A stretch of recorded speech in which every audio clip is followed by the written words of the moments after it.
All right, I call the September 26th Inland Wetland meeting to order, and we'll be seating Pat in for Greg. Okay, so going through the agenda, first item of new business is 49 Shelley Road. Okay. Well, let's introduce everybody first. Oh, I'm sorry, it's been so long. That's okay. All right, why don't we? No one's online for introduction, so Pat, why don't you go? Pat's our alternate, I guess, covering for Greg. Right. Laura Ferguson, Commissioner. Pat Fairfork, Chairman. Nicholas Jordan, Commissioner. Kevin Seaman, Commissioner. Oh, David McCall, I'm in the Wetlands agent. Mary Churchill, Recording Secretary. Great. Okay, you ready? Go ahead. Thank you. You want to talk? I guess not. Yeah. let me get my angle on it first. Okay. There's a couple things we have to do. We've almost put the cart before the horse in some respects. So let me try to reverse that a little bit before we get to done. And when I say that, I mean for your first agenda item tonight, if I can get a copy of the agenda here and have myself get on camera. We have 49 Shelley Road, which is the proposed construction of a single-family dwelling and associated site improvements within a regulated upland review area. The part in parentheses that I always add for you guys is the dates as to when stuff gets submitted and when you guys accept it. This is going to look a little weird because you're going to recall our last meeting was all the way back in August on the 9th. And somehow this got submitted to us on the 16th. Well, how did that work? We had our meeting in August earlier than we normally have our meetings. We had that the second Monday of the month versus our customary time for our customary day for having meetings, which is the fourth Monday of the month. So the applicant submitted their application anticipating that you guys would have a meeting on the fourth Monday of August. That didn't happen. So there's something in your regulations that says an application gets accepted by you guys at your next regular meeting or 35 days after it gets submitted to our office, whichever is sooner. So that's where the second date comes in, which is when this application was accepted. It was accepted 6 days ago. So technically you guys are already in the position to say, we have all the documents that we need to review this application. The applicant can make a presentation. The one thing that's left that you guys have to determine is which process you're going to use to review the application. And this is where I'm going to come in. If you had looked at this application with what was just submitted on August 16th, and I will show you what that is. The applicant is doing more or less what's proposed with what's in the description. They're building a single family dwelling. There's the associated site improvements with the driveway, the septic system, the subsurface stormwater wetlands. It's all here on this colorized plan. But we'll get to this in a second. And the one thing that I would want you to notice is the location of a device here in the wetlands. And if we were just looking at this application, I would say, okay, you guys have something that's, you guys have an application where you have a direct impact to wetlands. You may want to consider, you may want to consider using your public hearing process because you have a core activity. Since this application was brought into us, there have been revisions that were made that removed this element. So now there are no direct impacts to wetlands proposed. So everything that's going to be done, or everything that's proposed to be done with this development is only going to happen within regulated upland review areas. So this is where this comes in. And I'll have Doug and embellish that when we get to it. But you guys still are in the position based with all the documents in that you have before you to formally say whether you want to do your public hearing process or a site plan review. A comment that I would make to you guys is there are no mechanisms that would prompt you to use a public hearing by default. Really, the only one that you could possibly use, I would say, is if this application is in the public interest. I would add to that the applicant is only proposing to develop this site with a single family dwelling. This is a comparatively small lot. Any impacts that the applicant's proposing would be localized. In other words, they're not going to directly impact any wetland in such a way that's going to compromise the use of any other property or anything that would be otherwise downstream of this property. So with that in mind, if you guys want to just take a minute and go through the documents that are here, the original application that was submitted, or the revised reports, or the source reports that I have the one that the applicant refers to, which is from 2005. And then there's a more recent one, which was done when the larger sister lot to this property was brought before you guys with an application for development in 2019. So let me let you guys get to it. I'm happy to answer any questions that you guys may have, okay? That's not part of that sister line. It's not a branch off of it, right? So It's this down towards the dead end. I'm just situating myself. Yeah. Me too. It's past it on the right. Right. So if you're on Shelley Road, Yep. you are heading To the dead end. right, you're heading towards the dead end. This lot would be just past the lot that the town acquired as open space on the right. Oh, okay. Right. And this would be right before another lot that already has an existing single family dwelling on it.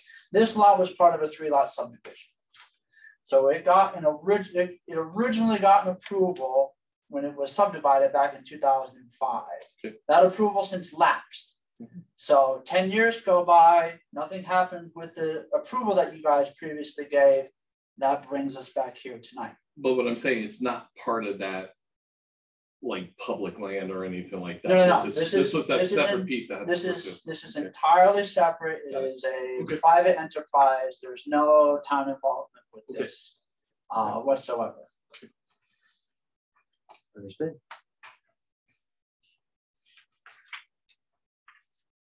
I'm very familiar with the lot. So. Yeah, I would I figure the veterans of our commission would know where this lot was. There was a lot of work and discussion with the lot next to it at one Yeah. point. So I don't know. Yeah, I remember up to the top of that lot. That's correct. Was that the land that the town acquired? Yes, That's yes. correct. It actually it's towards the right of that, and I think it loops to the back a little bit. Yeah, so it's a little bit. So, I mean, what would be in this report that would be showing anything different than we already know? So the reports that I have, or that are part of this application, right, or at least I'm introducing as part of the application, is the new soils report, which is from 2019. That has what's called a functions and values assessment components to that report, and that was prepared by Eric Davison back in 2019. That's for the lot next door. That's correct. all right, that we've seen that. Right, Okay, you have. that's not, The part that is germane of that report is it makes reference to the wetland that straddled that lot and this lot, which is this lighter green shaded area here. Right. They call that, in that 2019 report, that is called wetland 4. Okay. There are, I think, a few tables in there. So the first report is the one from 2005. The second report is the one that's from 2019. Okay. You have a copy of that? Yes.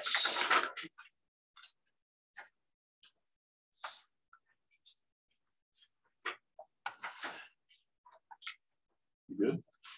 Yep. Here you are.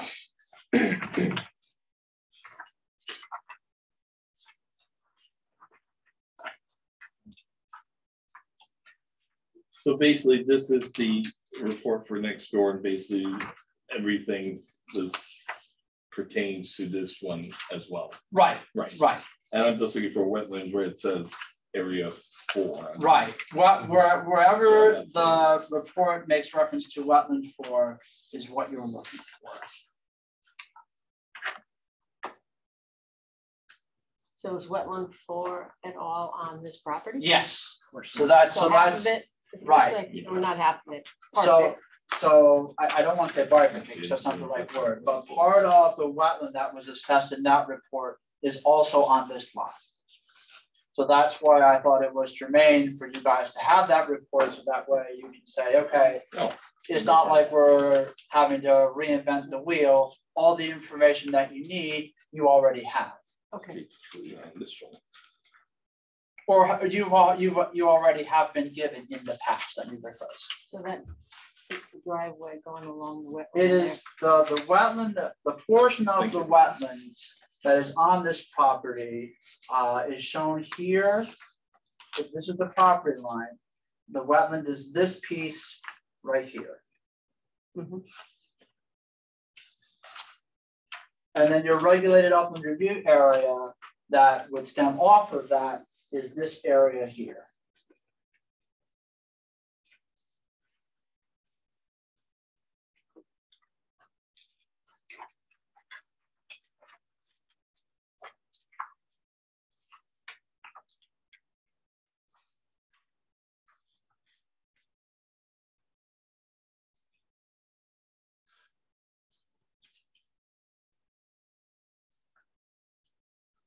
And that drainage bit has no water.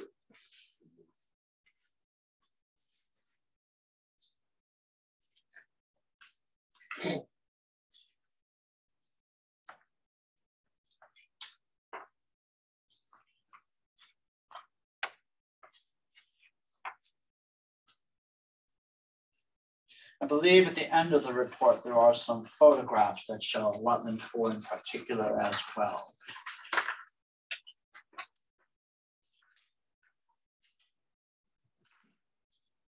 And I can get colorized versions of those. I was going to say that, like, yeah, Yeah, you guys want stuff. to look at the color versions? no, I'm good. Are you sure? Well, I've seen it, so. Okay. I know you have, but we Yep. got 3. Yeah, no, only 2 absolutely. colors. One colorized.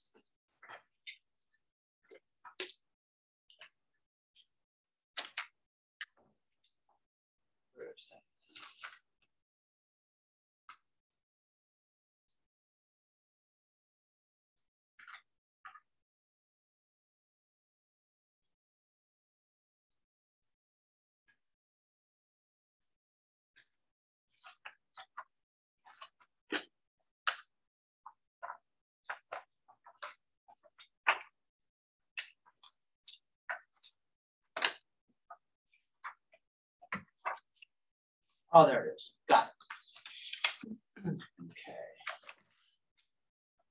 You guys should be able to see this on my screen here.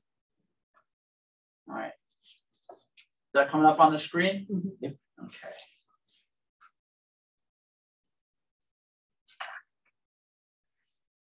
All right. So this is this photo that you're looking at is along Shelley Road. So this is going towards the cul-de-sac here. So you're on the right-hand side of the road. This is, or rather this was at the time of the photo, a drainage ditch of sorts that was made by the Public Works Department to effectively get water out to a catch basin that is further down in this direction here. But in terms of what the lot looks like from the inside, that's a shot of it, I would say late winter, early spring. I know it's kind of grainy, but for the commissioners that were out there, you may recall that there was a saddle of sorts when we walked 47 Shelley Road. This is on the left-hand side where it is comparatively flat. Okay. So did we have to decide or right how to proceed with this? At this right, point? you're in the phase where you're public determining hearing or site plan review. correct. So And as I mentioned, with there being no direct impacts to It's what already is accepted. proposed, we don't have to accept it. It's already accepted. right? It's Okay. right. So at this point, we just have to decide, do we need a Does the site plan review or a public hearing? Correct. To proceed on this. Does anyone have any thoughts how they would like to proceed on this? Do we feel? I don't feel how a public hearing would be necessary. It seems like a small private element that's pretty straightforward in nature. I mean, I unless agree. somebody disagrees, I don't think it has public interest either. It's private interest. No, I don't think we need a public hearing on this one. I don't think there's a lot of public input on this.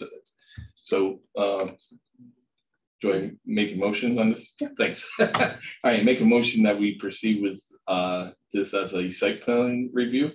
A second. All in favor? Aye. All opposed and abstaining. Okay. Now, with that in mind, there are other items under new business that I would not want the applicant to have to wait through for you guys to discuss. So my recommendation would be that you table those items and then get on right with adding a site plan review to the agenda. So can we make a motion to table the agendas, the additional 3 items under new business until at which time we can hear Shelley Road? Until after you finish. Until after we hear Shelley Road. I second. Like if you need a second, I second. Yep. All right, Absolutely. all those in favor, say aye. Aye. Against, opposed, motion carries. And then. Then I have to move it now. You're Add this making a motion. Motion to add 49 Shelley Road to new business. As a site plan. As a review. site plan review.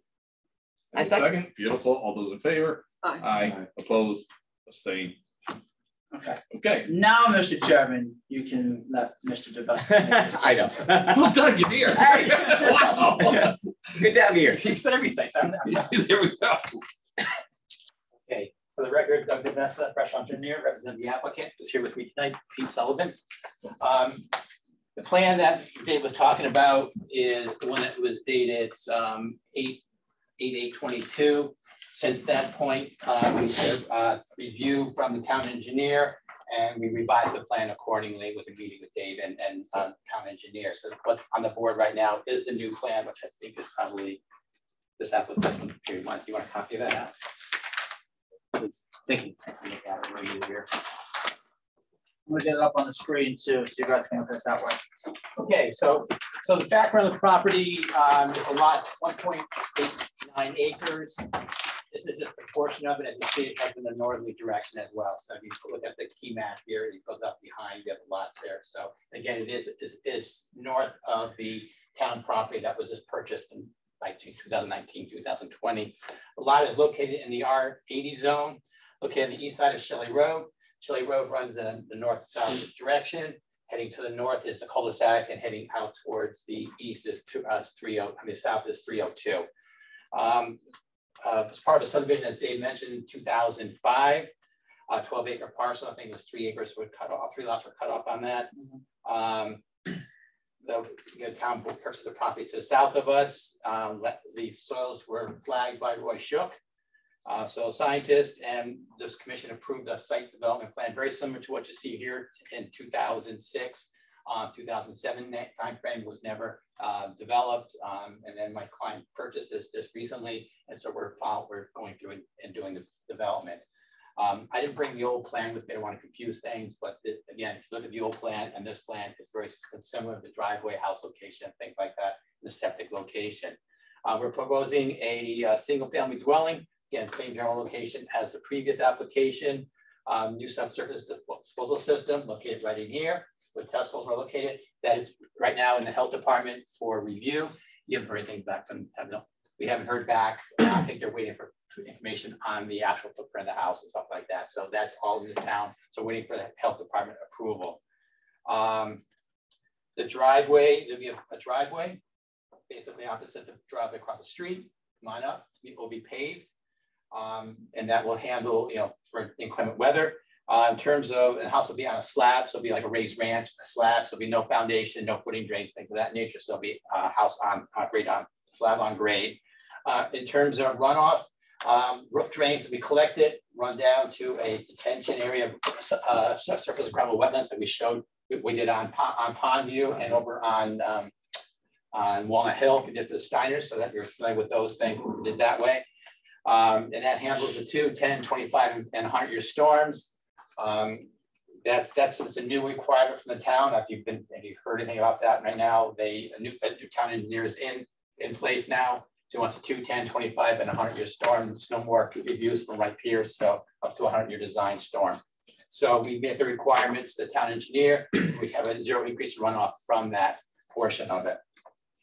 As Dave mentioned, the previous application that was approved by the town engineer and by this commission, they wanted this, there's an intermittent water course that runs through the wetlands, almost on the property line. They had a little flared end section, a pipe coming into the new catch basin, and then going down into our drainage system, into the town drainage system. After our meeting last week, we came up with a solution that was going to take the catch basin, slide it down, and then put again, an 8-inch pipe, 6-inch pipe, 6-inch pipe that would go into the little flared end section that would collect that intermittent water course that's coming along the wetlands, and also a swale that we provided along the south edge of the driveway, like the water can tie into the system itself. So again, we have no direct impact to the wetlands itself. I don't know if you've been out there recently. The town is now putting in a new drainage system along this driveway. Yes. Oh, okay. So there's a new catch basin. The town replaced the catch basin to the south, to the north of us, and to the south of us, one across the street, and they just put a catch basin in right here, and they're putting a new piping system in there. So that's all brand new. That's being worked on right now. Will that alleviate the flooding and icing on that road? That's it is going to be. It's a perforated pipe. Yep. It's going to be act as an under drain or curtain drain. Okay. So that will hopefully cut the water from going underneath the road and causing problems. That's why they're doing this work. Yeah, the heaving. Right, and heaving and the flooding. And then like that picture Dave showed, there was a swale that they dug right along the edge to stop that water from going in there. But this should handle all that, and also by providing a swale along the driveway, going into here, taking the water out, getting it away from us. So now getting into the town engineer's comments.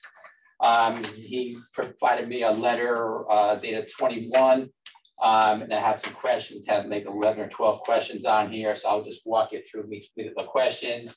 He asked about, it will be a walkway from the house, the driveway to the front door of the house. The first plan didn't have that, so we are showing a walkway, a paved walk to the front of the house there. Next question, he asked to provide some spot elevations along the back of the house here to demonstrate the water is going to be flowing away from the house and around. So we started as additional spot elevations and showed the grade to drain arrows that bring the water around into a swale and down along the edge of the driveway. He asked about the town apron, the driveway apron. So this town has now standards for the driveway apron. So we show that detail on the plan on sheet number 3 is a detail of what the town's requiring for the driveway aprons. The gravel wetlands, as we talked about before, we were using the storage underneath under the actual wetlands area as storage.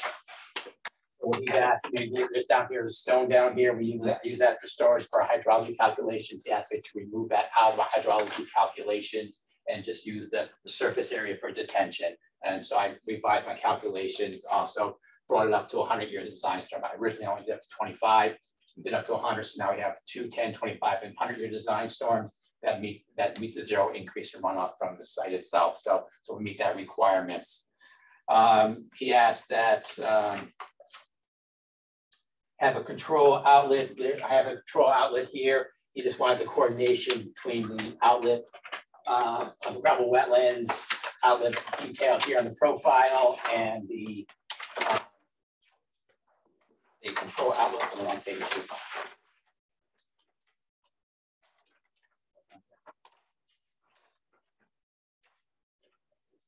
So we have to make sure those are all coordinated now. That's all we did with that one question there. That drains into the. It drains, it overflows, drain. right, overflows and ties into the catch basin down to the north of us. Calculations were revised, okay. Fieldstone splash pad here from the roof drains. We have a detail of that now on the plan, so that satisfied that. Emergency overflow, we originally had this as a solid top on here, made that a perforation, so now if over more than 100-year storm will now flow into it. Hopefully it won't have a 100-year storm, because now it's like nine some odd inches of rain now. And again, it was handled a 100-year storm going overflow and that. And then last two comments were just standard notes that he wants on the plans, that I think he wants to inspect the footing drains, and then the driveway permit for the road has to get driveway permit for road opening. Now the staff comments, which I just got this morning from Dave. Just go over those quickly with you. Dave's asking for some kind of permanent limitation disturbance along the wetlands itself. I mean, really, you think about it, our driveway here, we've got a swale here, so pretty much anything to the south of that is pretty much going to be demarcated as wetlands area. That's a no man's land, basically. So really, nothing's going to be going on in here. If the commission feels we need something more on that, maybe we can use those placards that Dave's talking about in the past. A pretty couple placards. I think my client will be agreeing. We'll put those little placards up on a tree or on a 4x4 post like that. The snow removal. Driveway we most likely plow going up. If it's done by a service, probably going up. We've got a swale that's along here, so anything, any kind of snow melt or sand or whatever, it'll go into the swale and won't get into the wetlands area. And then stockpile area will be on the top of the driveway itself.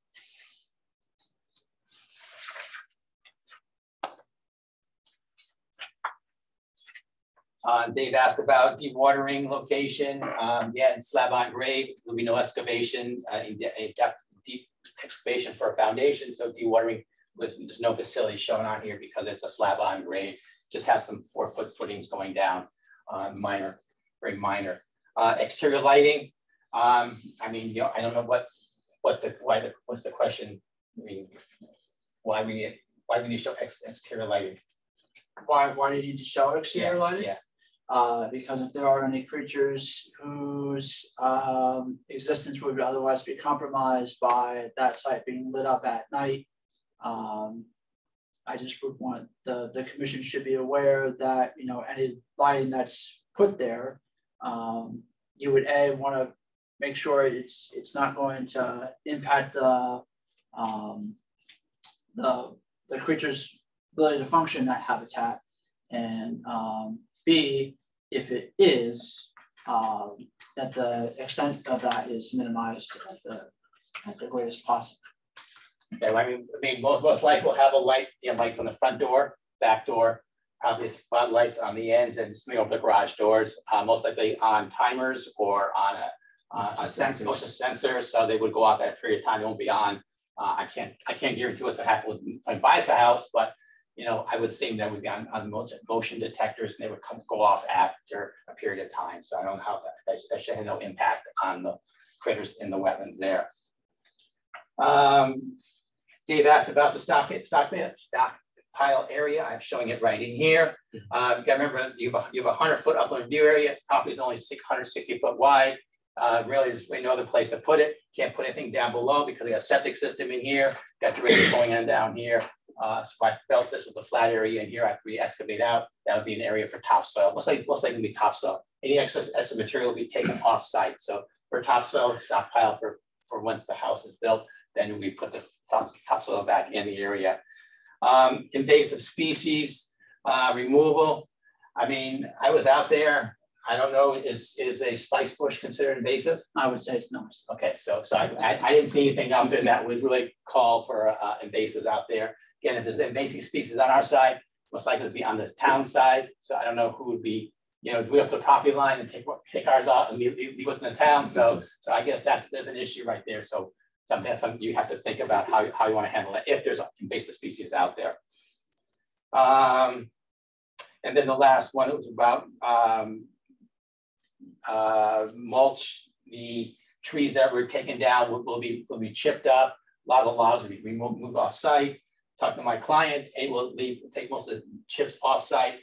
Some chips will be left on site for mulching around vegetation, stuff like that, planting, stuff like that. So some will be on site, some most will be taken off site. And then the excavation activity, how is that going to alter the groundwater hydrology?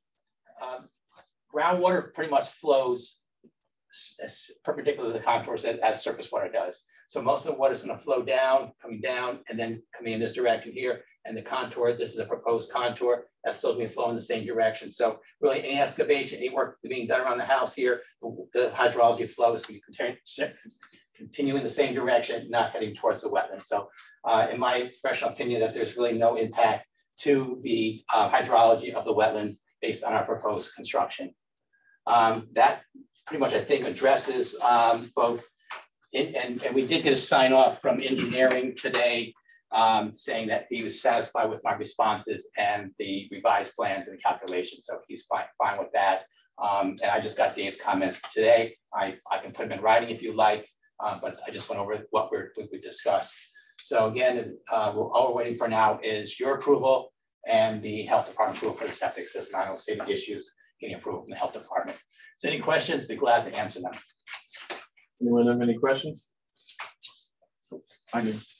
What are there any existing trees that are staying, like mature trees?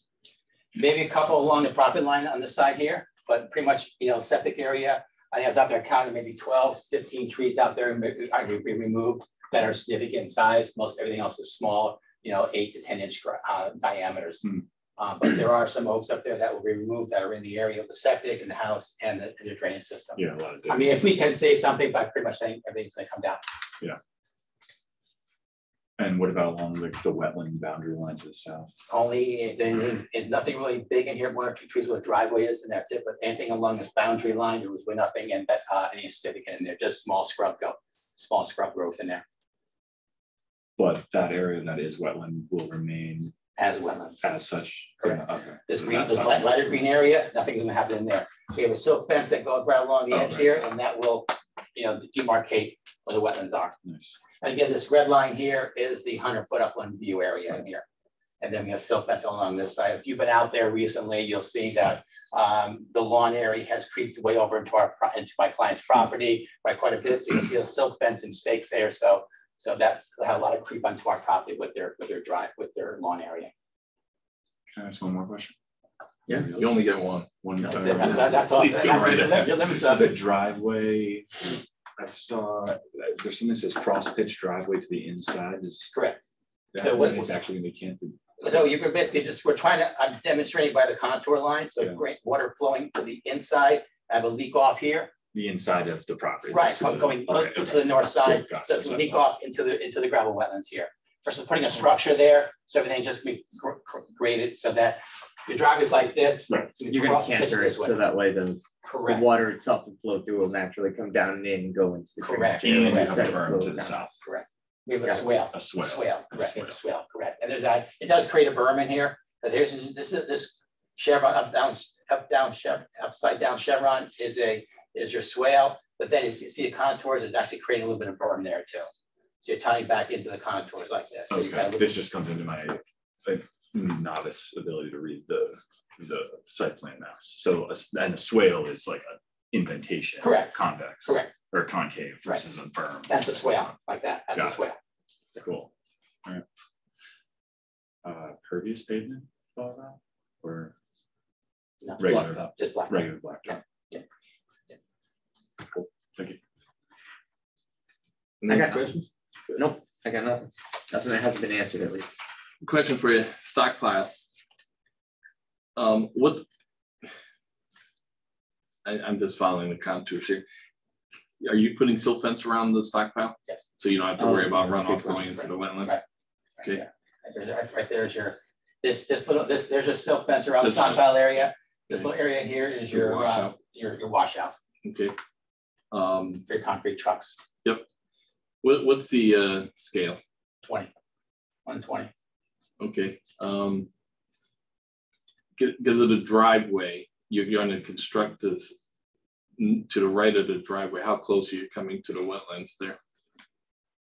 The swale. Close as the driveway looks is 20 feet up top, and you're going to have a swale. You're about 18 feet from this corner here to here. This corner over here, you're probably about 12 feet away. Okay. Again, it's just a small depression area. It's just Yeah, to get the and water away from that. Using a machine, or you're doing it by hand? I'm just thinking, Machine.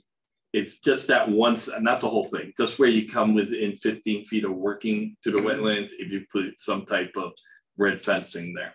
Orange Because of the machine, that's all. Yeah, well, he's got a small, he does all the work himself. Okay. So he's got a small machine, he's got a large machine. Okay. Small machine, use something that's in that little area there. But Okay. we can certainly put a orange construction fence, maybe between. Yeah, you don't have to, just enough to, Between so when you're 64 backing up, you see it. I know I've ridden into No them. problem with that.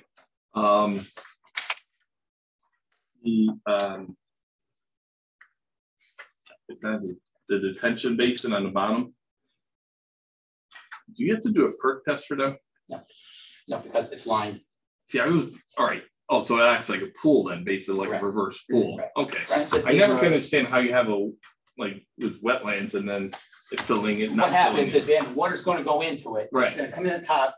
It's going to settle down. It's going to flow down through the median Right. and the bottom here, and then the water that's in there. Right. That's your water quality volume. Yep. Let me go to the next page here. I can really explain it. So water's going to come in, go into the media here. There's perforated pipes in here, so water's going to go either down through that or down through the media. So water's going to sit in here. It flows between the treatment bay 1 and bay 2. Okay. So the water's going to sit there all the time. So the biological process is taking and cleaning the water up. So as new water comes in, that flushes the old water out. Okay. So it comes in, goes up and out this way. Okay. So as the storm intensifies, water's going to keep coming in and go out. As it intensifies, water's going to pond up through this upper area in here, which is what just contours are down here. Then that's going to be controlled. So that water will go in, come in, and then be at different levels, at different orifices. At different levels, that controls the 2, 10, 25, and 100-year design stars. So by hitting different orifices, The different it controls the runoff going out there. And so over time, the water will meter out, but it won't increase the runoff leaving the site. And also, so water's going to sit in there after the storm is over. Water's going to sit in there. New water comes in, it flushes out the old water. So it doesn't go into the ground then. It's No. actually a pool. Right, I got right, it. right. I was trying to figure out how, if you got groundwater, it's filling up and then That's the reason why. That's why this works well, because if I use a hollow chamber, like a Coltec unit like that, fills. it had to be raised way up. Okay. The contours, I looked at that also, to try to utilize a Coltec unit, but it has to parallel the contours. Right. It's like a septic system. Okay. And I have to be 50 feet away from my septic system. So Okay. that was my limit. I had very limited site here. So, Right. so I felt this was the easiest way, because the best way of doing it, because I put a liner in it. Right. So allowing sewage go into, or potential sewage go Right. into it. And I could do it, I could put it down into the groundwater. So it's just, If there's groundwater in that area, I think it's 33 inches, something like that. so you're basically creating a site with like a liner, or is it a drop in cement? No, it's plastic. Plastic, It's a poly, 30 mil poly, All right. Okay. a pool liner. Cool line. Yeah. Yeah. Okay. This is what we did over in Copper Square. Yep. If you're familiar with Copper But Square. much smaller. And it's also No, I what, understood, it's also what Okay. the applicant uses, I think they mentioned over off of Pondview. Pondview, right? Yeah, Yeah. and Walnut Hill. Yes, for the Steiners, we did 2 of them there. I think one is being installed right now. Yep. Pondview is being installed right now. How long is the driveway?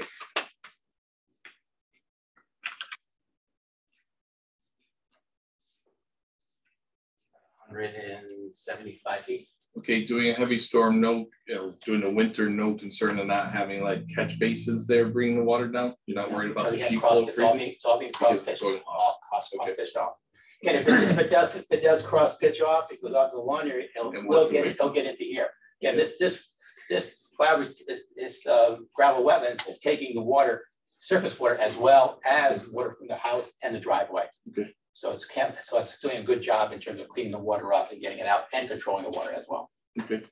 One concern I had when I saw this was Shelley Road, because I know past applications, that was a big concern we had, the flooding that goes on there. But so with the way these catch basins are being done and the way the town is working on it now, that should not be a concern. Yeah, again, we're putting a 15-inch, the town's putting a 15-inch pipe in there, Okay. and it's all backfilled with stone, so it's a current drain. If you went out there, you'll see the pipe that had old corrugated metal pipe out there, and it's just it's all rotted in the way and stuff like that. So, All right. Is that work going on now by the correct. town? Yes, So it is. You go out there, you can't miss it. Can't miss Right, the machines are right at our site right now. Okay. Must be happy to see them show up. So, Right. Any other questions?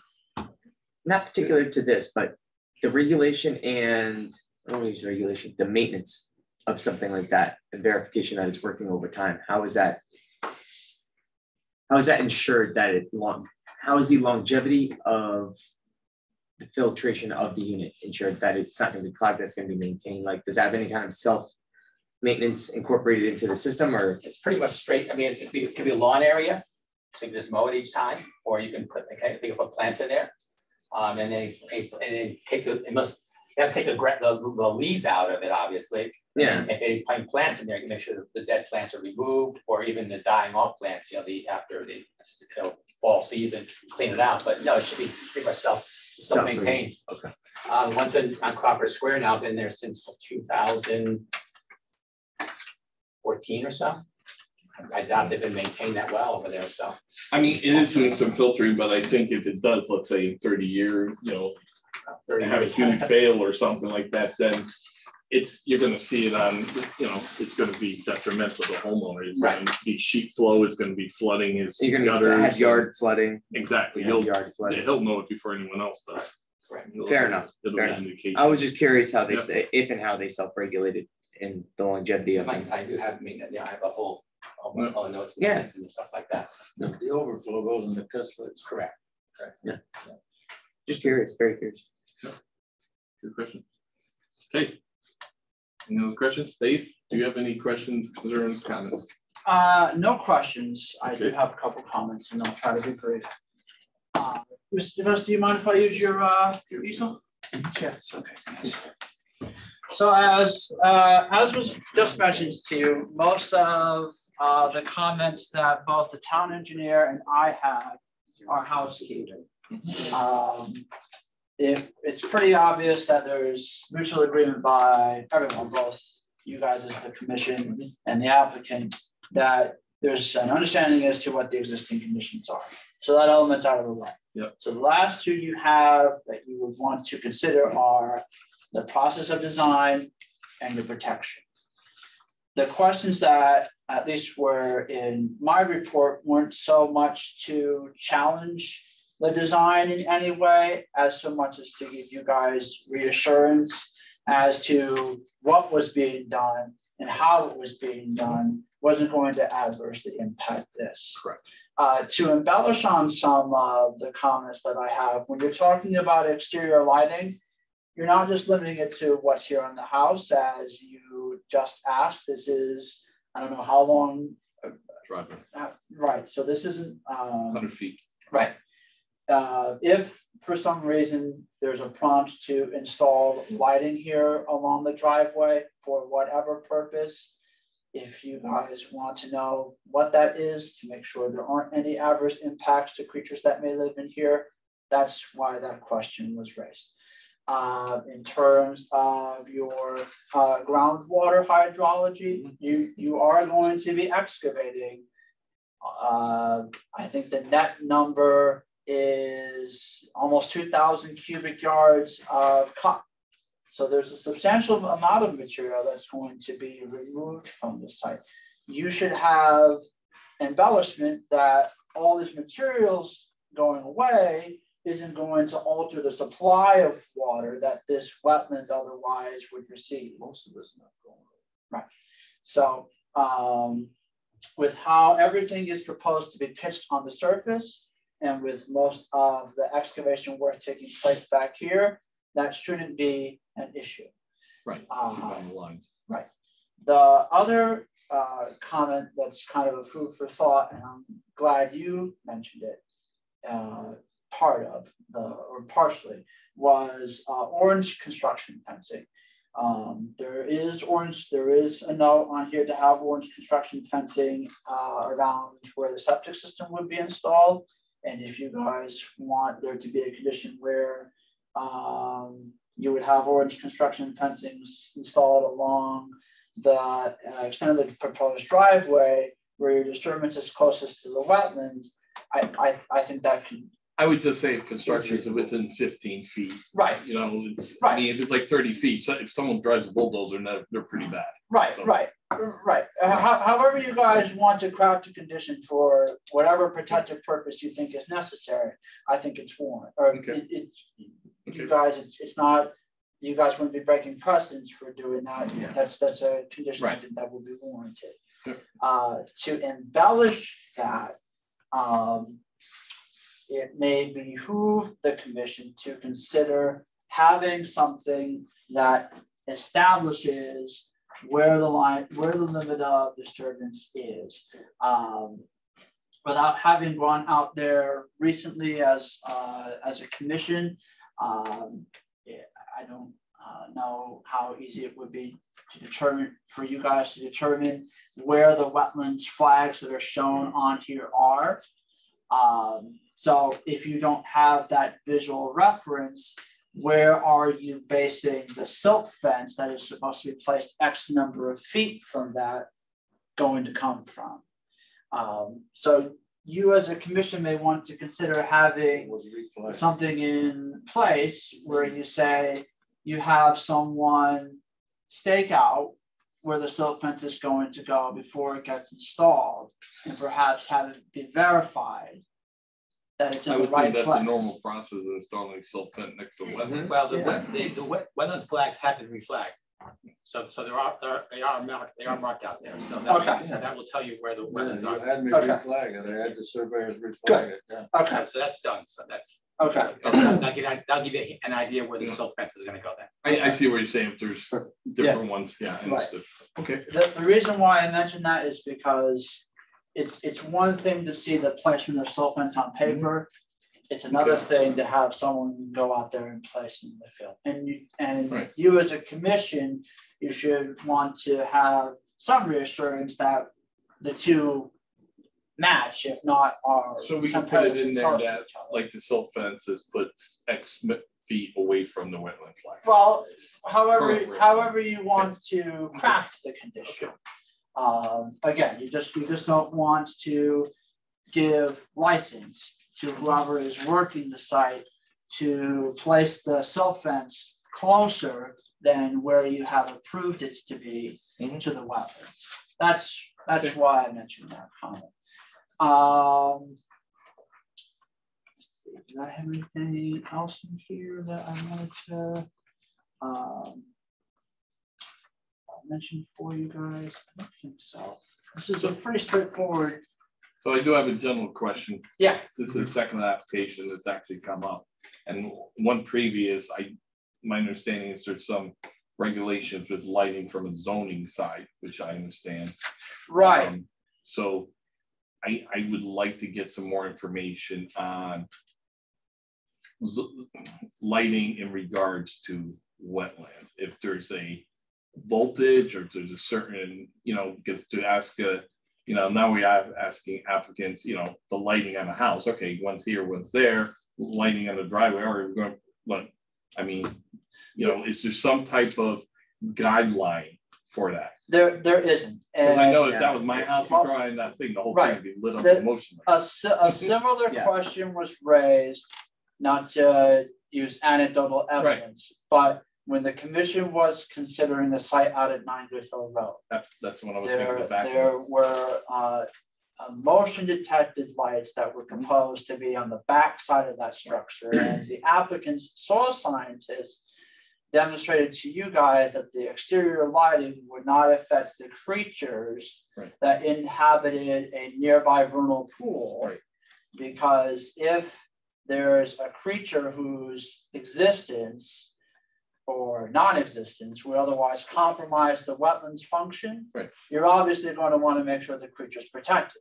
Right, but what I'm saying, not just so much for this application, but I think we need some type of clarification for applicants going forward as well for us to consider is there a guideline for what that lighting should be? Because I do not know what gets affected as well, and what gets affected. Right. I mean, I'm pretty good with like when creatures. I spend a lot of time in the woods myself hunting and fishing, but at the same time, it's that the knowledge of what may or may not be affected by lighting is pretty broad. That would information on that would be helpful. Otherwise, well, this is where I'll because I don't want this to go off. No, this is where you go to the functions and values section of the report that Mr. Davison prepared, because it will tell you the creatures that live in here. Right. Which I did see. Right, and the level of support that the two have for each other, the flora and the fauna, with respect to this wetland.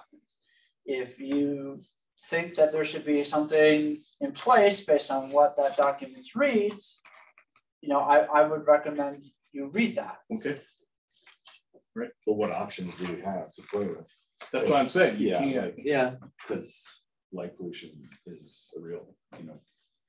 Right. Like if real some problem, people leave their deck lights on all night for no reason. Like all day. We want all day. Well, I mean, like, all right, consider the driveway goes along, and I'm just going to use this application as a thing. The driveway goes along the wetlands here. You put the little solar power things on there, they barely light up anything. Right. Sure, they're fine. Right. You know, what wattage is that versus if you got like, you know, beautiful lanterns going up that, you know, you have broader ones. Just like, look at this. This is a residential development. Yeah, this is it's residential. not, It's not commercial. And that's what I'm saying. side. Commercial, there's a whole thing. You know, I'm not, I like to know for future thing what the guideline is for that, because I don't think we can, how much you regulate that. Right. I guess that's what I'm trying to say. That's fair. You really can't regulate something. Yeah. Right.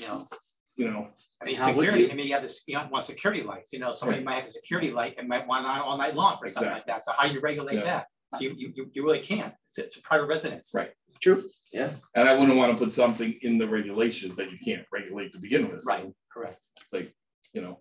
I mean, you can have David driving around at midnight, and see whose lights are on. You know, no, you're not gonna do that. So. That's no true, mistake. Me. No, but I understand your point. I mean, again, I would love to be able to put something on there, you know, not Right. This is, again, it's just food for thought for the. And that's what I'm saying. It's not meant to be a sticking point. Right. It's not meant to No, bind no. up the application. I think Absolutely it's good for future conversation. I think it's important. It is. Yeah. No, just it lends itself to questions. Just. But it ties in with the whole, you know, the sustainability initiatives about the city too. Do you guys have any other questions for me? Definitely not. I don't. Good. Okay. Good. So with that in mind, I will ask you guys one question, and that is, where are we, materials and documents wise, between what's been presented thus far and where you guys have to go, i.e. rendering the decision? I feel I've seen everything I need to see. Okay. I can't think of any documents that would be missing. I mean, besides anything that you normally would get from the applicant. I don't know about anyone else need any more information. I don't need any more information. I do like the stipulation to add the fencing in the short distances, but 15 feet regulatory distance is a smart idea, only because I know what you mean by being able to easily oops onto that patch. But outside of that, there's nothing I can think of. So would you guys want to come to a consensus to give staff direction as to absolutely. how to? Is that move something on? we could do right now, or do I have to make a motion to move it to later part of No, the no, no, meeting? no, no. We're on the side. Sure. This is the flexibility that you guys are offered with So doing do this we- by site plan. All right, do we have a general consensus on if for approval or non-approval? I personally have no, you know, I think we should approve it with certain stipulations. Yeah, I agree. I'm fine with approving based on the stipulations we talked about, which are very few. Right. I agree. So there's a consensus for staff to draft a Yes. resolution of approval. Yes, So it with seems- the stipulations that Okay. we talked about. I can have that prepared for you guys at the next commission meeting. I hope you had it now, but cool. I So do I thought I was gonna pull out of pocket. I mean, if you I thought you had guys, if you guys want to try to wordsmith the conditions of approval tonight, we can do that. It's up to you if you want to think about what those conditions might be, or if you want to try to get this done and addressed tonight. It's up to you. That's why I asked the question. The only stipulation I feel right now, Mr. DeVesta made some that should be noted on the plans. And then the only one I have is that the red fencing was in 15 feet of any work being done.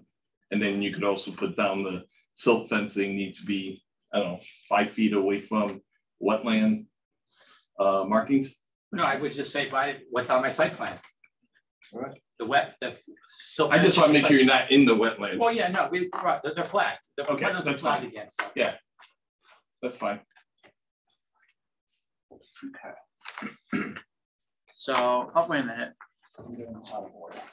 Okay, sorry. No, I'm talking. I mean, you myself. normally have a boilerplate with your work. I do, and that's Unless you what, want to do it. what I'm gonna try to do is I'm gonna try to work off of that at the moment. See if I can get some. That's good tonight. Okay. We'll get it done. You guys change it up. Keep you on your toes.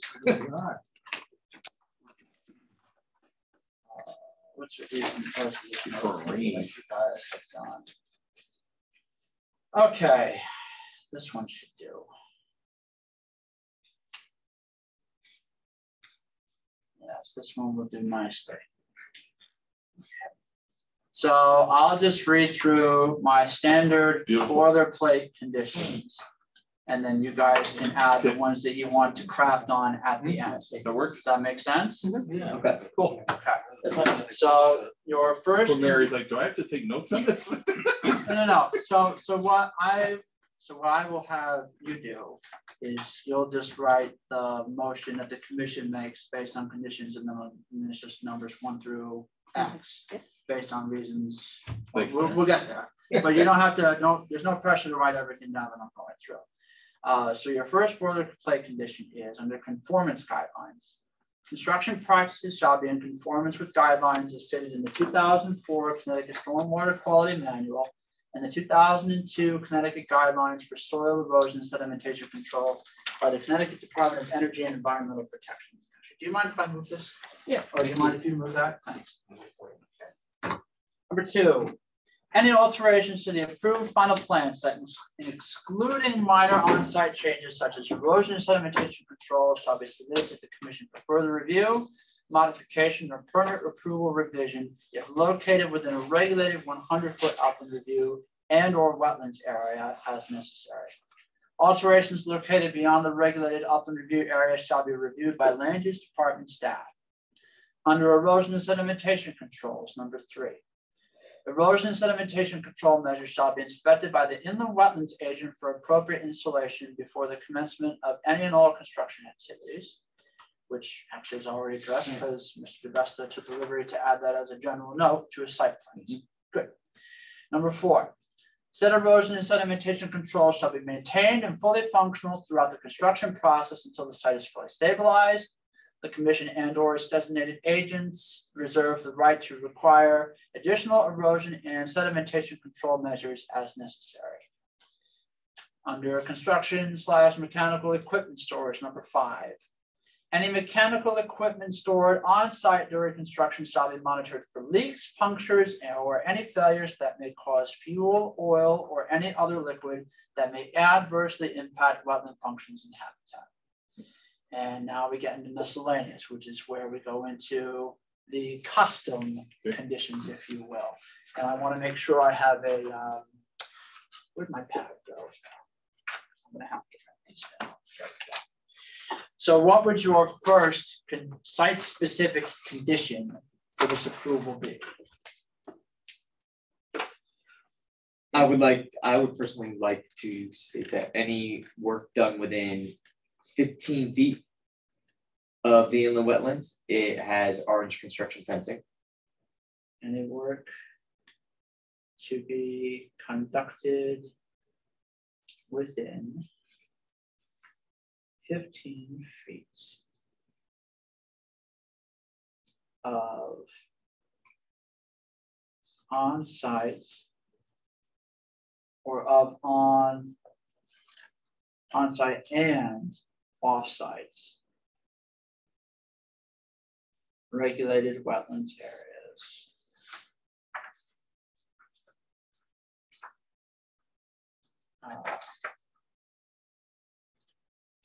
Shall have What are we, red construction fencing? Yes. Yeah, yep. Orange. And Orange construction.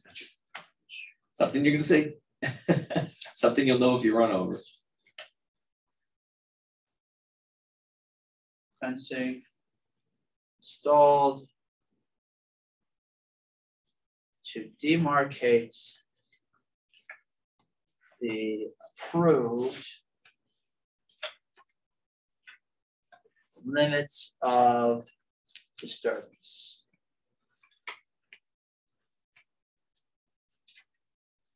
Okay, what's next? All right, so it was brought up, the placards. There's no trees along the wetlands there that are staying, that you could put a placard on. Maybe one or two. I mean, there's small trees and nothing big, so. Can you plant a placard? I don't like putting 4x4s. I don't like that either. Get hit by a kid or something or fall over. Or just have a 4x4 sticking on it. Right, I don't want that. If in there's any trees, place. we'll put them on. that's what I'm asking. Okay, Yeah. if there's a tree. We're possible a fix, does that have to be part of the approval? Yeah, Okay, you guys have to have that as a condition, because if I go out there for Right. CEO and I don't see those markers, Okay. I'm gonna refer back to the approval. where You have those- possible, You have those markers, right? Yeah. yes. I have as many as you need, so now you need. Yeah. Put 'em on the orange fence. Just don't light them up, okay? 8,000. So this is where you guys need to determine the number that you want to have installed and the interval that they would be installed at. I would say If and where possible, at Which most. which and where possible at most. 4 placards. With Like the 50 100 feet that's there, Every 50 feet or something. every 50 Yeah, yeah. feet or so. That'd be Yeah. like 4 at If most. and where, There's if no and where trees, They possible. go on the post. Right. Yeah. If no Yeah. trees, we'll put them on a 4x4 post, that's all. Okay. I mean, if there's 3 trees, go. That's fine, yeah. No. I don't want to ask somebody to have 4x4 sticking up. Right. So So it's like, is there a minimum number of markers that we're requiring to be used? Like put it in there like that, but no, I would say at most 4. yeah, I would say at most 4. Yeah. Minimum. No more, yeah. No more than 4. Yeah. That's reasonable.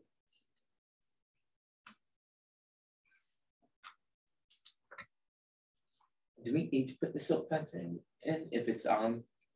It's on the plan. It's on the plan already. Yeah, no, it's on plans, it should be on. Yeah. Right? Well, no, this is let me rephrase the comment that I had raised. You as a commission should have reassurance that where the silt fence is proposed to go on paper is where it in fact goes physically. And I understand you're saying put that in the comments, but shouldn't be assured that whatever's on that plan is actually getting done? Isn't that like part of the whole plan?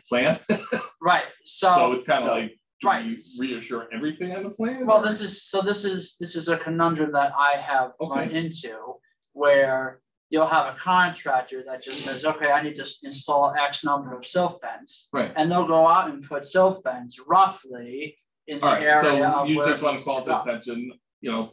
Do it by plan. Silt fencing must be installed Per site plan. per site plan. Yeah. Along wetlands. I agreed. And stockpile. I mean, that holds you accountable to the site plan, but aren't you held accountable to the site plan anyways? What's the do? What is that? The hay bales? Dewatering? Yeah, for the cement hay bales around. Oh, yeah, that for that it is, yeah, for the I think it's lined or something, but yeah, Yeah. just to watch how the trucks are. Right.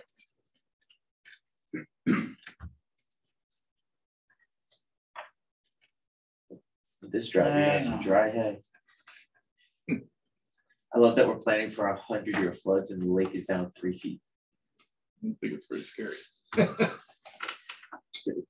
I can get more to that in a later part of the. Oh yeah, it's just but ironic. It's just ironic. I let's- agree with you. It's just ironic. Let's focus on the topic at hand. So let me Of make sure course. I have to get back to condition 7, which would be no more than 4 town of Bethel environmentally sensitive markers shall be placed at intervals of, what did we say, 50 feet? Approximately 50 Approximately feet, 50 feet. given availability.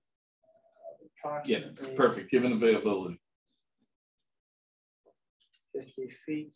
I want you to get one of those Given rolling wheels. availability of mature vegetation, because we're asking Perfect. him to put these on trees, correct? Yes. We're not Absolutely. using posts. No, we're using posts if there's no trees. I have no trees. All right, that's If fine. there's no trees, I have to use a post. Okay, as long as you guys understand. That's fine. Yeah. I'm Good, fine that's with fine. it. If you're fine with it, we're fine with it.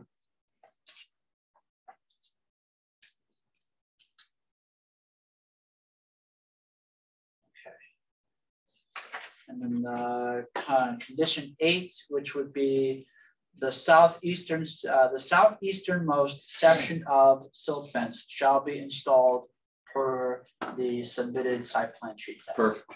Awesome, yes. Anything else? I cannot think of anything. So as it stands, minus all the boilerplate stuff that you guys Yeah. usually see, which is the blah, blah, blah, the documents that you accepted for this application, the proposed regulated activities, the area for which it would occur. Yeah. You have 8 conditions, Mhm. 5 of which are boilerplate, 3 of which are custom to this site. Yep. And then you would be basing it on your standard 3 reasons, or do you want to? Standard 3 is fine. Okay. Can we make a motion to? Yeah. Approve it now? Yeah. All right, so I make a motion that we approve the application for 46? 49, Shelley Road, Based on Based on- conditions 1 through 8 conditions 1 through 8, and reasons 1 1 through through 3, 3 of your in the wetlands. upper inland wetlands regulations. I second. Okay, discussion. I do want to know one thing. Okay. We're doing this way because it has been approved prior to 35 days. Because normally we don't do it like this. No, so We usually don't hear and approve during the same meeting. I just want to make sure there's no precedent set from anyone coming back at That's true. us. right. So That's the so only this reason is I want to make sure it's pointed so out. this is where I brought that to you. This Right. is why I asked that question tonight. The part that I did at the beginning was just about the acceptance Right, part of absolutely, the application. right. You guys, by reviewing this application with a site plan review, have up to 65 days. No, absolutely. And that clock starts tonight. I understand that. Okay. Yes, I understand that. I just want to make sure that now we don't set a precedent going forward. You get it tonight, you prove it. I just want to understand the whole. There were circumstances in that Right. the engineer was able to address all of my comments. Yes. There were no outstanding comments from the town Absolutely. engineer. Yep. There You were no had all of concerns. the information you needed in terms of a survey, Mhm. site plans, soils report, Yes. and any other supporting documents. It was Absolutely. already all there Mhm. when you guys took this in tonight. Absolutely. If that wasn't the case, We want to be We wouldn't be doing it. right. correct. Exactly. Okay. All right. Motion's on the floor. All in favor, signify by saying aye. Aye. Against, abstain, motion carries. Okay, Beautiful. very good. Thank you very much. Thank you for your patience. Yeah, thank you. Okay, so now I need to make a motion to. I'll help you with this one, Pat. It's going to You know you're be, gonna need to. it's going to be, you're making a motion to take from the table the items that were, the Table. remaining items from new business. You're making a motion to take from the table the items that were outstanding for new business. Do we have a second? I second. Okay, we have seconds. All those in favor, signify by saying aye. Aye. Against, abstain. Okay. So the first one would be next would be the inland wetland regular meeting minutes from 7/25. Anyone have any discussion, concerns, comments on the meetings? I'll pull those up for you in case you guys haven't had a chance to look at them, which. Can we touch these? Yes. It was straightforward. Okay. Anyone want to make a motion on it? Accept, deny? What? I make a motion to approve the meeting minutes from 7:25. I'll second. All in favor? Aye. Aye. All those against? Abstain? Motion carries. Abstain. Oh, I'm sorry. I missed the meeting. Yep. I gotta That run one. to make sure it's there. Yeah. Thank you. So, Okay, we have two invoices. First one is for, are there two exact same price or is that a? Oh, boy. yeah, is it two or one? I got two for 500, exact same thing. Yeah. Oh, that's my mistake. Okay, we have Okay. one. No, so there are two, Oh, we have but the two. price is different. Oh, So the price of the first item is, or the invoice, the first invoice is $500. Okay, And that invoice is for the services that you guys had Cynthia Rabinowitz perform for the approval modification for 9 Good Hill Road. okay, make a motion that we approve that invoice. I second. All those in favor? aye. Aye. All those against? Abstain? I don't remember that. Okay. Okay. The second Invoices. invoice is for $2,600, and that is a let me be careful with the use of the word invoice, because it's not so much an invoice as it is a yearly contribution that this commission makes.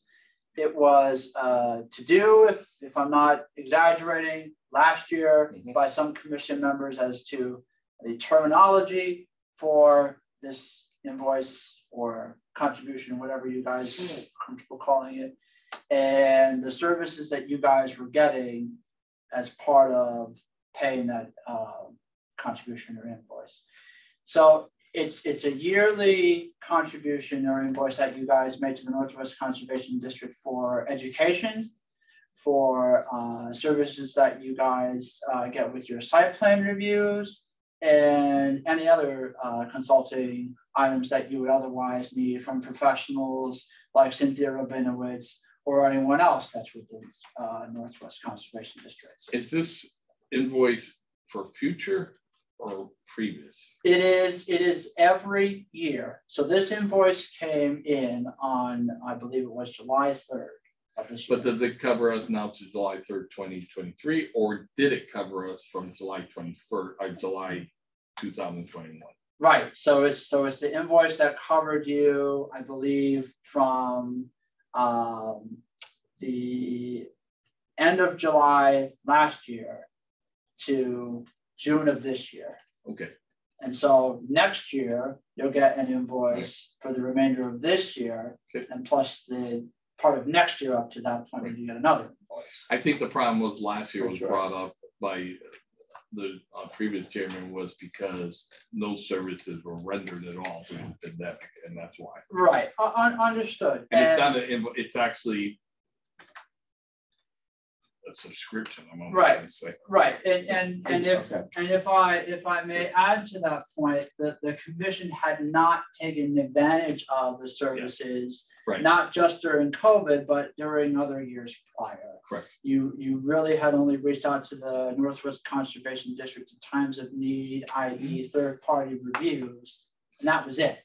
Right. There's a lot more that is available with us having them as an expert to you guys. You just have to ask me or prompt me to make an arrangement to either have her do like a presentation, have her do a site walk, something else that you guys would be interested in, like a continuing education element, whatever you think you would need to help you perform your duties as commissioners. Does she have something available for us to look at, topics or? She had mentioned to me in a recent email that she can come up with something for you guys. If there's it's kind of like when you guys had her present, I think it was earlier this year during the winter when she did that thing on Zoom. Yep. If you guys want to have her do something where she teaches you a bit more about how to read site plans, or something else about going through functions and values assessments, like from that soil scientist. Those are things that I think she would be happy to consider. If you guys want to do something in the field, it's all, it's at your discretion. I love it. How about something about, I mean, I don't know if it's relevant for us, wildlife. There's a list of all the animals that are on the property, and there's hawks and there's snakes, and I mean, is there any discussion, you know, I don't know if she could talk about wildlife. Yeah, she most certainly can, because in your regulations, there's a section that states that if there's a species, whether it's flora or fauna, whose existence would be compromised by development, and that compromise to their existence compromises the function of a wetland, you're going to want to know what that is. And there are a few creatures that I can't think off the top of my head, but I'm sure she would know. If you guys would like her to give a presentation as to what those are and whatever considerations you guys should take with respect to those species, I'm sure she could do that. Okay. So there's several dozen here that are listed on Right. page 3. Yeah. So owls and hawks and snakes and right. So maybe it wouldn't be a specific discussion for creatures per se. It would perhaps be like a generalization, but I'm sure she could come up with something to that effect for you guys if you wanted me to reach out to her. I don't know when we'll be able to fit that in scheduling wise, because I don't know where we are with what's coming down the pipeline, but I'm sure she can arrange that. Yeah, no rush. Okay. But that being said, we still have the matter at hand. Right. That's fine. I make a motion that we approve the invoice for $1,200. 2,600. Okay, $2,600. No, that's fine. Make a motion. We approve the invoice for $2,600 to be paid. And before we second that, I just want to make sure that is in fact the number. That's okay. I'll pop that up here on the screen just so that everybody can that? see that. That is annually. That is annually, correct? Monthly, right? Not monthly. First time. So this is motion to get myself on there. Yeah. So I'm just going to pull this up on the screen so you guys can see it. Okay. Shoot.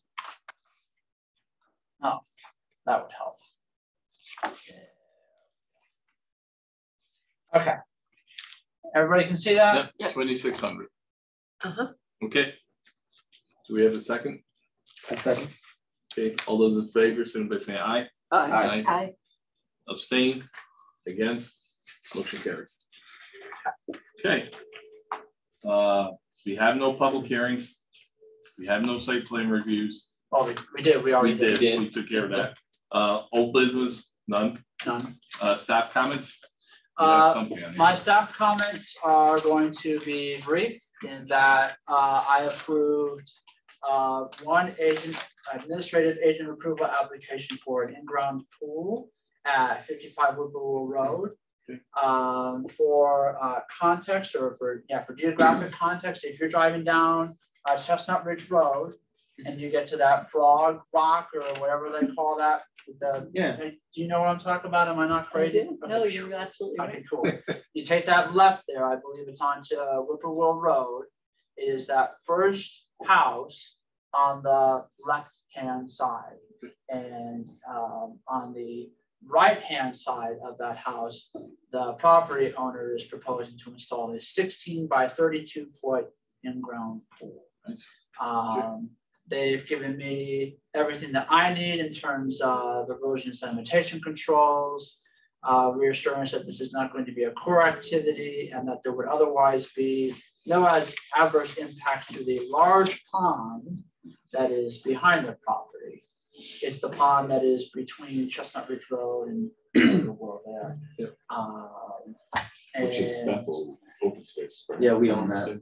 I think we own that, right? You know, someone parked there. I don't know. I've never walked. Yeah, it's not a park so much as it is a parcel of open space. I'll what's the name of that? I see a sign.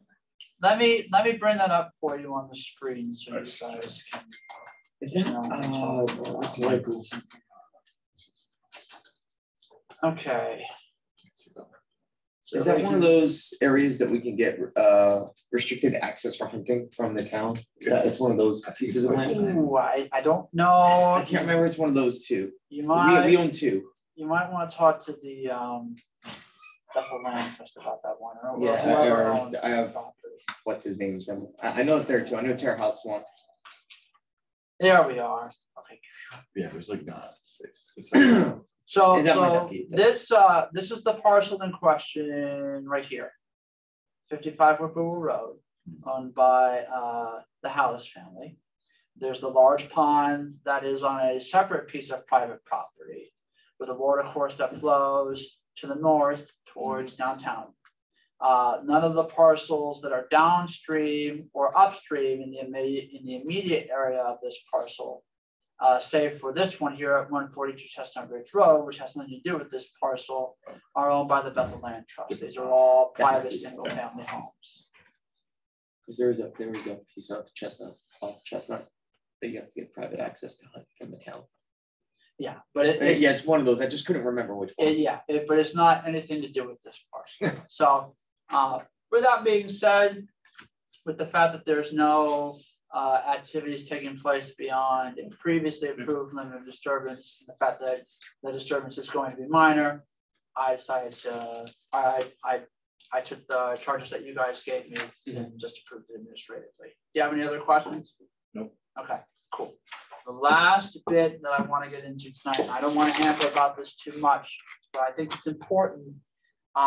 So you notice that tonight I'm being particular about how you guys phrase your motions and your use of what's called Robert's Rules of Order. I bring this up because I don't want to get into the particulars of it, but the other land use commissions, their use of motions and Robert's Rules of Order has Did you email this? I emailed it to you. Oh, okay. I was like, I got a copy. Oh, okay. Okay. I have an email. Okay. And I'll leave it that way. So it's a matter that came up at another land use commission meeting. I think it's important, not so much that you guys like remember these all by heart, but at least if there's something that you want to do that you don't know how to do, you have this with you. Well, I think it's important too, because I think we got probably have a large public hearing coming up that we're gonna have to really go by. And this is the language of these public. Right. Yes. I did not want to make any allusions to any applications that may come before you in the not too distant future. So I don't want you guys to have any predisposition. I don't want you guys to have any context with what's going on social media about anything that comes before you. You guys have done really good with that, and I want to keep it that way. All right.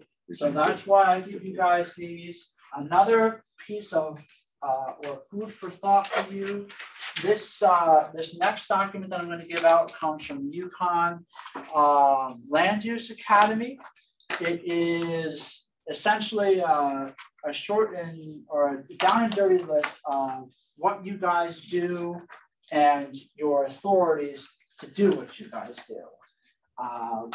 So this isn't anything that we really have to discuss tonight, but I think it's worth, again, if your role as a body, as a land use commission, ever comes up during any future meeting, be it at a public hearing or not, you guys have at least, you guys at least know concrete where your bounds are and what your authorities are. Because again, I just want to make sure you guys have all your bases covered and that you're comfortable if there's a much larger audience than there was tonight before you. Okay. Yep. Any other questions? So if I have a new item like this one I'm talking about, so that would come under new business discussion, correct? Right. So there's a section of the agenda. I think it's at the very end where that's called commission comments. So if there's an item that you want to raise before the commission that is otherwise not on the agenda, Staff comments and reports. Oh, there should be actual commission. No, commission comments. I'm sorry, you're already. Yeah. It's on the second page. It's on the top of the second page. I'm sorry. Oh, on which, the agenda? Yeah, on the agenda, so, Oh, here. yeah. So if there was an item that you guys wanted to discuss that was otherwise not on the agenda, that's where you would discuss it. In fact, I think with me not having any other comments, I think the chairman will call for that now. Sure. Does the commission have any comments? That was easy. Yes. Yeah. Should we read this for next time and discuss it, or it's just for our personal reference? It's all personal reference. It's all food for thought on your own. Okay. If ever there is a motion that gets raised that you guys are confused about, or if there's something that you want to do that you're confused about how to do it, you guys always can have that, bring that with you as a frame of reference, or something as a, as a resource that you guys can refer to when you're up here. Okay. And you guys don't even have to, that's the use of that isn't exclusive to your guys as being commissioners either. You guys can use that for any public meeting, with any board, be that like a town group or one that's private. Robert's rules, it's the same everywhere. So, question on Robert's rules, is that a Bethel? I was wondering, I've heard of them. Is that Bethel or a state thing? It's everywhere. Oh, I figured it was I some was Robert's gonna say somewhere. shared verbiage, Bethel right? came Just up shared with. verbiage. What's that? The Robert's rules is just a standardized method of speaking to make sure that everybody. It's a standardized way to go about business for a group such as yourselves. Or if you're a member of the public, it gives you a way to formally, present something that you have a conflict with. Like, for instance, if you hear someone giving testimony that you disagree with, you can say the words that you would use would be Right. point of order, and so on and so forth. They get used a lot at town meetings. That's what I was wondering. Right. Okay. And you know what, I would say read through them, and then if there's any questions, we could go over it next. I think that would be a wise thing to do. It's a smart idea just to keep on hand as you get. Yeah. Like, I'm probably just gonna bring it until I get familiarized. Most definitely. It's the easiest way to do it. Good idea. Okay. One last thing that I'm sorry, I don't mean to bring up, and I don't mean to move stuff out of order. Sure. You guys are good with this anyway. Yes. Please do not use your mobile device during meetings. Okay. You guys are generally pretty good about keeping everything either face down or not having to look at it during the meetings. So I just ask. Yep. Again, I don't want you guys to have any scrutiny where you guys get a text during the middle of the meeting and it is completely irrelevant to what is before you. And then someone says, oh, I want to FOI what's going on that person's device. And then it becomes part of the record, even though it has nothing to do with the meeting. Okay. Yep. Okay. So noted. Yep. All right. Anything else? Good. Motion to adjourn. All good. Second, right? All those in favor? Aye. Motion carries. Nice.